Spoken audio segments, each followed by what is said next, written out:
Dumela ngithobela molweni bhotane lotshani sanibonani absheng zidosha nezidosakazi zikanonkwenkwezi ndibuyile kwakhona. Namhlanje ndiza nantoni kanene? Ndiza nomba kamakhulu ongasekhoyo, umntu ongumama. Umntu ongumama ndiphinde ndimahlule lo mntu ongumama ndithi umntu ongumama owayeligqirha, owayenentsimbi.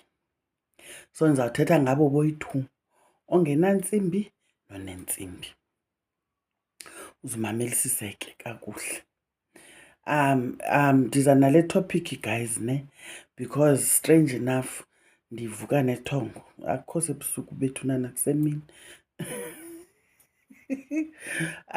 Qha ndiyazigowela, ndilalisa ke izitresi zam, but ke ngoku ndivuke neli thongo. Andizufana nani ke mna ke, amathongo andiwabalisi esidlangalaleni. But eli thongo lindenza into yoba litriggerishe something kum, into yokuba le nto ndiyiboniswayo okanye ndiyifundiswayo funeka ndiyilungisile apha ekhaya. Abantu abaninzi are struggling with umakhulu.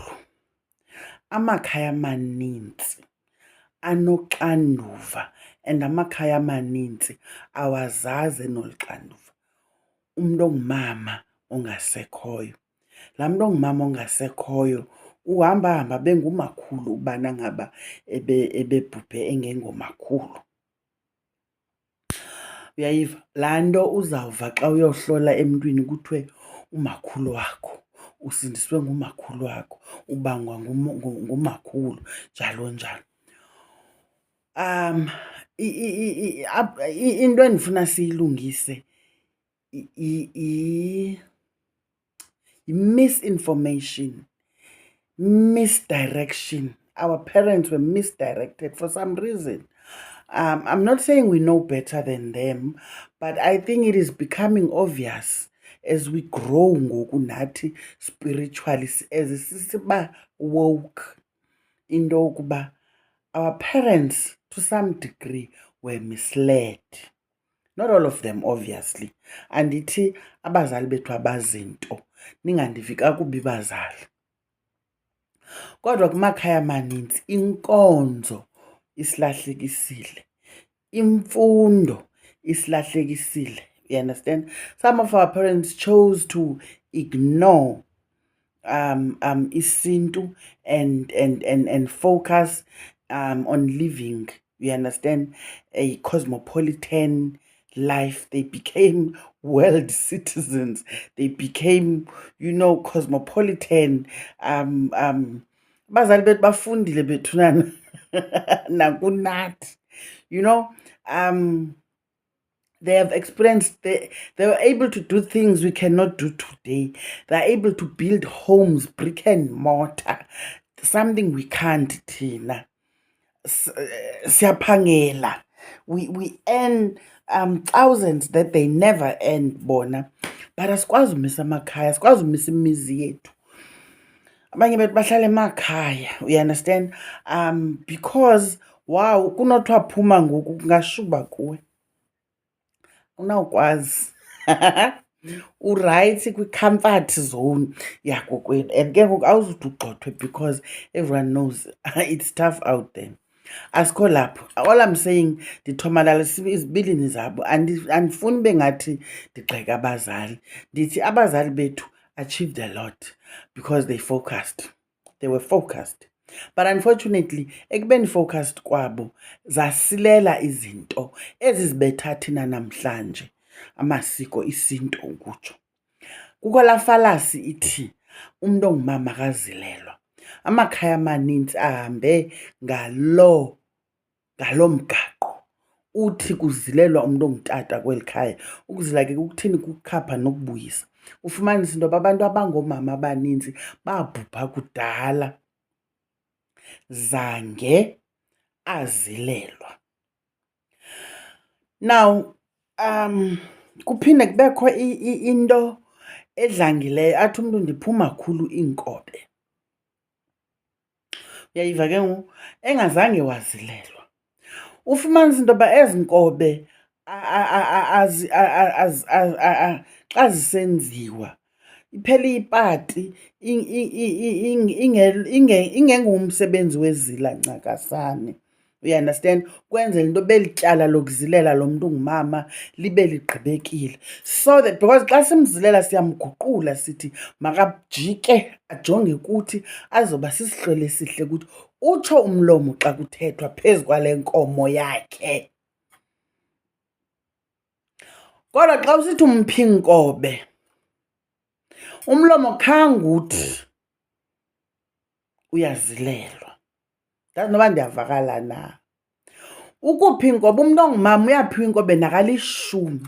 Angaphiwa ndim, aphiwe ngubrother wam, aphiwe ngumzala, aphiwe ngumtshana, aphiwe, uyayiva ke ngoku, ngabazukulwana.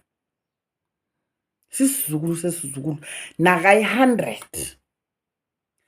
But must ezilelwe kuqala umntu ongumama. Inkomo yakhe yokuzilela yena ilityala ukubana ngabazange yenziwe. Kuyiloo nto nizazifumana ninamathonguthonga umakhulu wakho. Wena ucinga into yoba ufuna iti, uyanderstand, uhambe kuthiwe awuzange umbulele, uhambe uyokwenza umbulelo ekhaya. People, iimali zichithiwe bethunana kusenziwa imibulelo, kusenziwa imibulelo nangoku. Yabona kulo Disemba kudliwe imibulelo. Kubulelwa abantu abangazange baguqulwa. Lo mntu umbulelayo ufumanisa into yoba akakho nathi because we did not invite her back into our space as isihlwele. Fumanisa uba ke ngoku ipati le nto yenziwayo because ayenzelwa yena because kaloku yena akakaguqulwa. Masize ke ngoku kobela igqirha umntu ongumama. Abantu ongomama banelishwa bethunana. Ndixelana ngendlezana ezizeleyo zasizalela ootata, zasizalela abayeni. But ufumanisa umntu ongumama unelishwa emzini nakhe. Ukubana ngaba abantwana bakhe khange babe nalwazi, uyawuhlala ke eleli ngomqolo engazange wakunika okumfaneleyo inkomo yakhe yezila. Oligqirha yena, umntu oligqirha, uyabona mna njengoba ndiligqirha ndawukubhubha ndizawuchithelwa iintsimbi. Emveni yoba ndichithelwe iintsimbi ndiwiselwe inkomo yokundikhapha, ndiwiselwe inkomo yokundibuyisa kuba kaloku mna ndiligqirha. Nditrithwa njengendoda kuba indoda iyakhatshwa ibuyiswe. Umntu ongumama yakhe inkomo inye ongelogqirha kodwa oligqirha zimbini, uyakhatshwa abuyiswe. Yinkomo yakusasa yokumkhapha, yinkomo yasemva kwemini yokumbuyisa ekhokelwa ligqirha. Kukho amakhaya angawafuniyo ubabona amagqirha emakhayeni abo, athi umntu hayi asuka, hayi wethu sazenzela inkomo kamama. Ebeligqirha, ebekhokela naye, esenza imicimbi yamanye amagqirha angasekhoyo, kodwa yakhe inkomo kufuneka ingakhokelwanga, ingenasikhokelo esiligqirha. Funeka kungahanjwanga zinkundla, bezihamba ezinkundla. Sanudlala ngabazali benu ngenxa into yoba ni-embarrassed ngamasiko.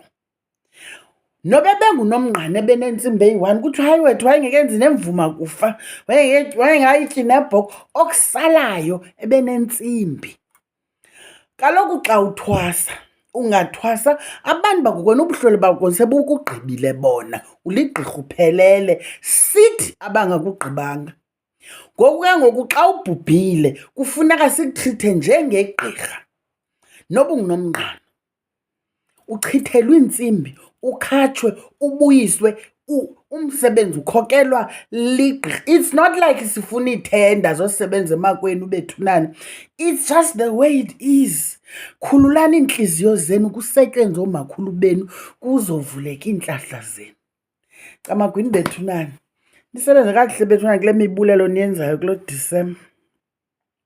Camagu. Keep on liking the videos. Till the next one.